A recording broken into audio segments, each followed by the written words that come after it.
The Curiosity rover has discovered lots of evidence of ancient lakes on Mars, but what we saw in this panorama surprised us.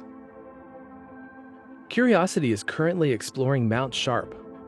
You can see the upper part of the mountain here. The whole mountain is 3 miles tall, but we're down in the foothills. In 2022, the rover started exploring a unique feature on Mars called the marker band. It's a dark, thin layer of rock that stands out from the layers above and below it.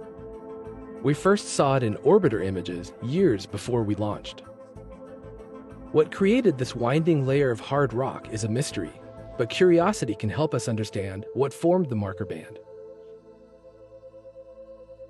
We first discovered that the rocks within the marker band are really hard. Curiosity has faced some challenges drilling into them. Here's 2 of our attempts. But we might find a softer spot on the road ahead. Nearby, we found an exciting scientific clue. These rippled textures were created billions of years ago by waves in a shallow lake. We've climbed through many lake deposits during our mission, but have never seen wave ripples this clearly.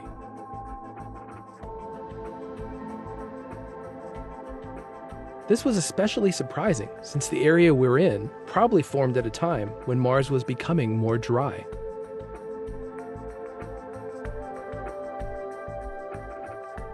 Just above the rippled layer is another intriguing clue. These rocks have a very repetitive pattern in their spacing and thickness. We see lots of layers on Mars, but they're rarely this regular. We're not sure what caused this rhythmic pattern. Weather or climate cycles, like dust storms happening at periodic intervals, are possible explanations.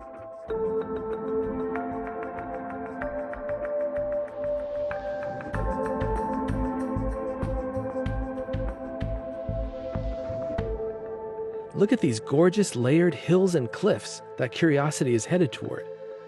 If this was on Earth, we'd probably make it a national park. In the distance here, we can see debris in a valley called Geddes Vallis. This was washed down here by wet landslides very late in Mount Sharp's history. This landslide debris is probably the most recent evidence of water that we'll ever see. It will allow us to study layers higher up on Mount Sharp that we can't reach since they're so far up the mountain. Curiosity has driven through some amazing scenery, and we've learned so much about Mars's ancient climate. But even after 10 years, there's so much more to explore.